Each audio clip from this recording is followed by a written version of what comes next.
Welcome to Babylcom 5. So, Babylon 5, The Road Home is the name of the new animated Babylon 5 movie, which we will be getting this year, 2023.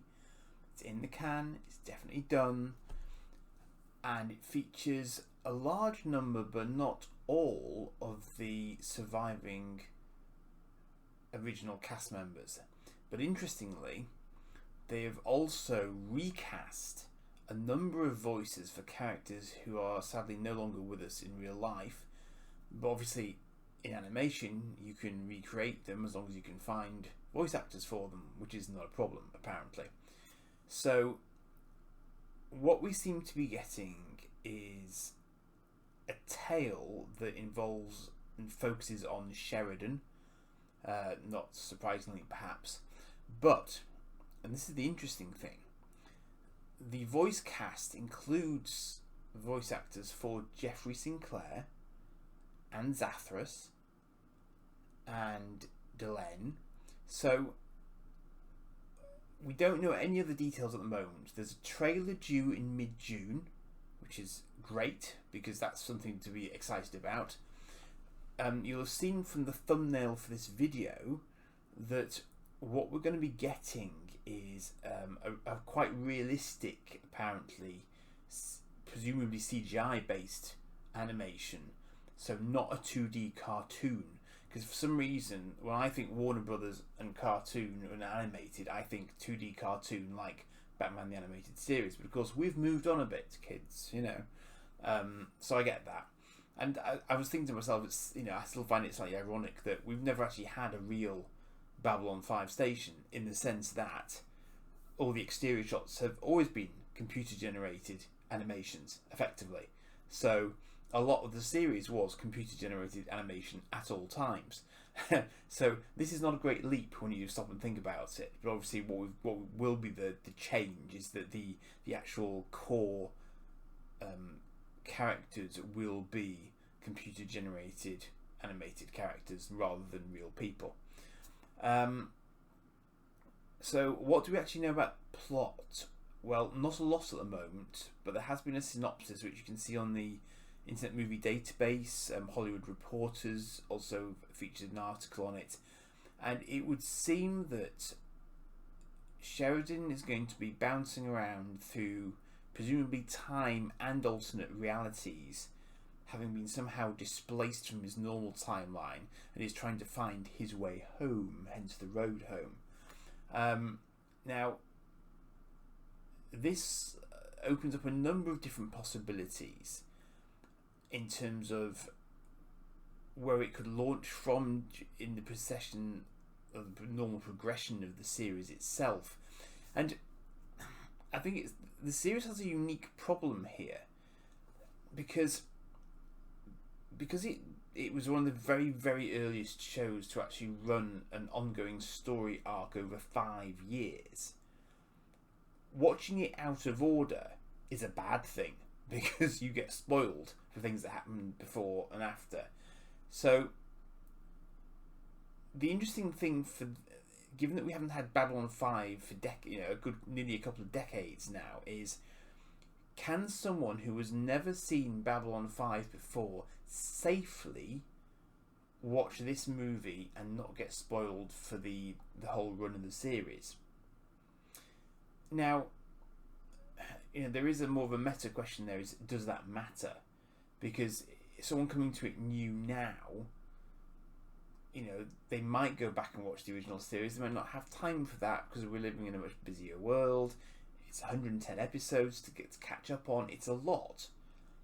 But the risk is, if you do spoil somebody for the original run of the series, then obviously that damages Babylon 5 going forwards as a franchise, possibly. So, you know, I can see that could be a tough balancing act. But JMS being JMS has probably played a bit of a blinder here, because if it is Sheridan exploring alternate realities, then they're not going to go back to the original timeline, and they might be able to steer well enough away from it and present it characters that we know in different ways enough to actually avoid spoiling the original series. It's a tough ask, but it could be done. And there are particularly some character names that have been mentioned as voice acting points where you sort of think, ooh, because the original series didn't go there. Speculation on my part, and it is purely speculation. We know that Lockley is in it, and we know that Lockley and Sheridan knew each other from before the Babylon 5 core timeline, in the sense that they had a relationship before Sheridan came to Babylon 5.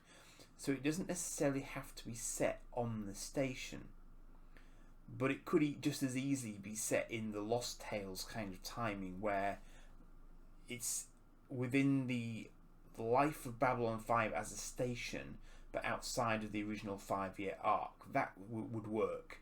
You could go both afterwards and a little bit before, in theory, and not break anything. But we also know that Zathras is in it. We don't know which Zathras, but Zathras is in it. Zathras always in it. So he might be a narrator.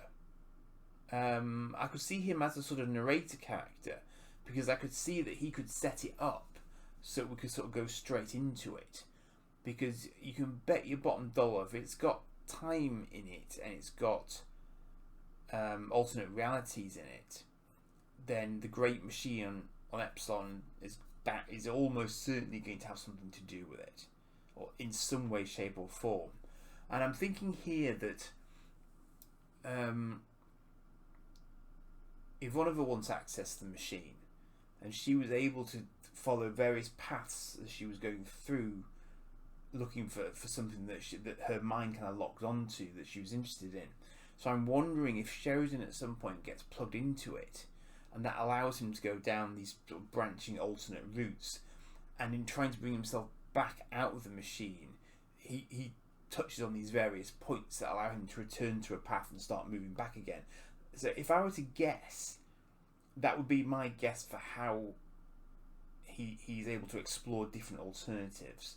Other people have mentioned quite rightly that in things like War Without End, there were points during that double episode where he was unstuck in time, and that would clearly be another opportunity, because if we didn't see all of his shifts in those episodes, then it's quite possible that we could see him having slightly longer duration shifts into different realities and so on, off the back of becoming unstuck in time. But other than that, the options for time travel in terms of what we've seen in the series so far are quite limited, because it wasn't a big thing. The other, and I haven't done my research here because this evening hasn't gone as I planned, but the other time when we see something that was loosely connected with what happened with Babylon Squared was when, if you recall, there was an episode where Sheridan is inhabited by a non-described alien entity, and he takes a Star Fury back out to the sort of disrupted sector of space, and that entity then leaves him and goes into a rift. Now, I've often wondered about that, because it entered and left him in a very sort of Vorlon-esque fashion, and I do kind of wonder whether or not there's a potential loose end there that needs to be tidied, or could be tidied, and maybe it could be that entity showing him other alternates, or it could be some version of himself that's found its way back into his sort of prime timeline, if you like, and he's kind of showing him what might or might not have happened, to maybe give him some sort of guide for the future. It could even be his ascended self doing something interesting, and sort of exploring his past and seeing what might have been and that sort of thing, because obviously there's that way out sort of option as well, potentially. So it is anybody's guess, basically, as to which way JMS has chosen to take it. And I've seen some interesting comments about the fact that not everybody who is still around is actually going to be in it. But then, if the story doesn't call for that, how far do you go to make the story work and stretch it in such a way just for the sake of getting everyone back in it? I mean, I completely understand why people would want to see everyone who is still around back in it. That goes without saying. But I think you have to handle it in the right way. And the other really interesting thing that occurred to me when I was listening to the Grey 17 podcast is that I completely agreed with where they were coming from on the sound point of view, that Christopher Franke apparently is retired, so we won't get his music underlying everything, which is a bit of a shame because I really associate his score with the series. I think it was one of those really big factors in making it such a great series. But the thing that occurs to me is that given that Warner Brothers have now funded this, and we have presumably lots of shiny new CGI assets that could be reused really easily, now they've been made in modern current graphics quality, this would make it a hell of a lot easier to do more movies or more series, just saying, using CGI assets. And rather than trying to de-age the cast because we haven't got enough original cast members to do it with, to do a different route to the way that Picard has gone, obviously, and actually just reinvigorate it using CGI animation, which I dare say they could get pretty spot on these days. I mean, there are sort of disgusting things, all sorts of really well done CGI these days where you are starting to struggle to differentiate it between the original actors. So there is that possibility that they could go down that route, but then the reboot, whether or not that happens, would not be the original series extended upon. It would be something completely different. Well, not completely different, because it would still be Babylon 5, but it wouldn't be the Babylon 5 people like me as first ones know. So, all in all, we just don't know enough at the moment. It's all purely speculation. But mid-June, we are going to have a much better idea because we will have a trailer to look at, and then later in this summer of 2023, we should then have the full film coming out in whatever way it arrives. Hopefully, a way which is easy to get one's hands on if you don't have things like HBO Max, which I don't. I have pretty much everything else going, but I don't have that. So, I am getting quite excited about this now. I think more so than I was because, it clearly is out there. The possibilities are intriguing based on the synopsis that we now have. And I will leave some links in the descriptions. You can go and have a look at that if you're interested. I mean, as I say, it's difficult to know whether or not it's going to be safe for new people to watch at this point. This debate will be had amongst those of us who have seen it before, I'm sure.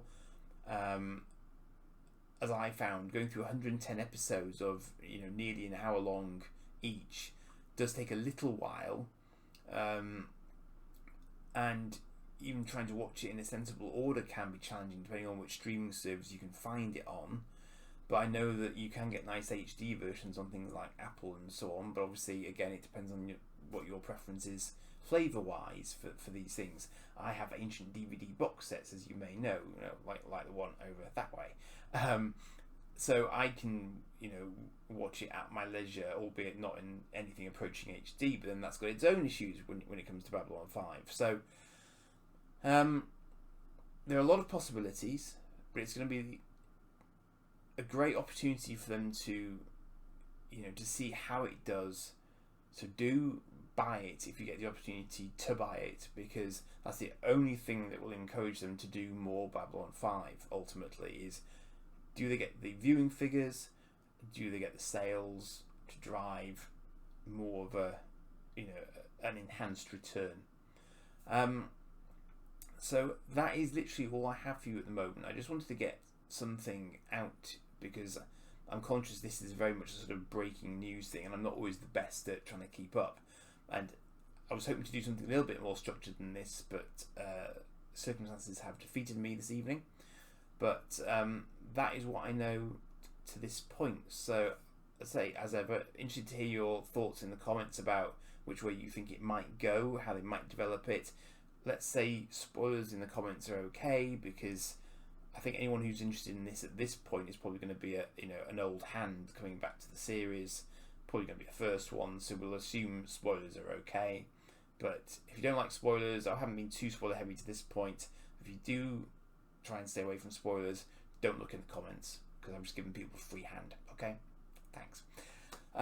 So that's it. I'm going to be away for next week and a half or so now, but I'm sure many other sites and podcasts will be keeping you up to date on any new developments. But it would seem that we're not going to get anything for about 3 weeks now, perhaps. And there is speculation that I think, obviously in the Comic Cons that are coming up, we might perhaps maybe see some more footage or whatever at that point. But it will be fascinating to see and hear as well, these people who are doing the replacement voices, just to see how it fits in.